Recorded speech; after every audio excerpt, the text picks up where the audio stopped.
রনি সাহেব এক সময় যে বললেন প্রধানমন্ত্রী সম্পর্কে বললেন অপরিপক্ষ, এটা বেয়াদবির চরম সীমানা। যার হাতে তিনি এমপি হয়েছেন, যার হাতে তিনি নৌকা নিয়েছেন, নৌকা নিয়ে এমপি হয়েছেন, তাকে বলছেন অপরিপক্ষ। অপরিপক্ষ শব্দটা বলে উনি যেভাবে বেয়াদবি করেছেন, সেই বেয়াদবির চিন্তাও আমাদের করতে হবে। উনি তাত্ত্বিক হয়েছে, আপনি তাত্ত্বিক বানিয়ে দিয়েছেন তাকে। ওই তাত্ত্বিক আমরা কেয়ার করি। শেখ হাসিনা বাংলাদেশের কাকে কেয়ার করেন? জনগণকে কেয়ার করে, ওই অনলি জনগণ। এই বক্তব্যের প্রেক্ষিতে উপস্থাপক আহমেদ হোসেনকে বলেন, আপনার বেয়াদব শব্দটা আমি নিতে পারলাম না, গ্রহণ করলাম না বললে উপস্থাপকের উপরও চড়াও হন আহমদ। আপনি ইন্টারফেয়ার করবেন না, আপনার শব্দটায় আমি আপত্তি জানাচ্ছি। না, আপনি ইন্টারফেয়ার করবেন না। আমি শব্দটা আপত্তি জানিয়ে গেলাম। আপনি কথা বলবেন না। জি। Don't take any side please. না, আমার শোতে আমি এই শব্দটা হিয়ার করতে মি, পারছি না। Hear me, hear me. পরে উপস্থাপক আওয়ামী লীগ নেতা আহমদ হোসেনকে উদ্দেশ্য করে বলেন, তাহলে তো রনিকে আপনাদের গ্রেপ্তার করা উচিত। এর জবাবে আহমদ হোসেন বলেন, অবশ্যই তাকে গ্রেপ্তারের আওতায় আনা হবে আজ অথবা আগামীকাল। এখন আপনাদের গ্রেপ্তার করে নিয়ে যাওয়া উচিত তাহলে।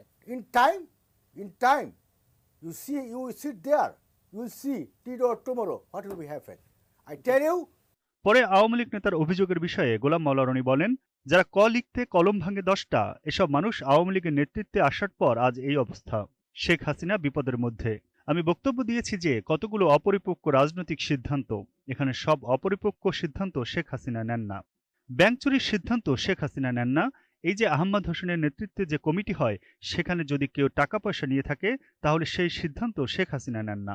সারা দেশে ছাত্রলীগের বিরুদ্ধে যে অপকর্মের অভিযোগ এসেছে, সেটি আহমদ হোসেনদের মতো লোকজনই করেছে, শেখ হাসিনা করেন নাই।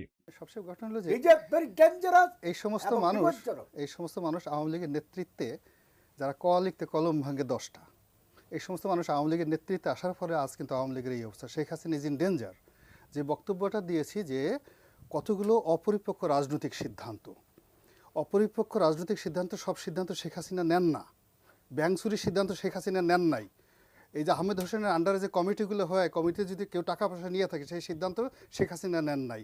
সারা বাংলাদেশের ছাত্রলীগ যুবলীগের বিরুদ্ধে যে অপকর্মের অভিযোগ আসছে, সেটা আহমেদ হোসেনদের মতো লোকজনরাই করেছে, শেখ হাসিনা করেন নাই।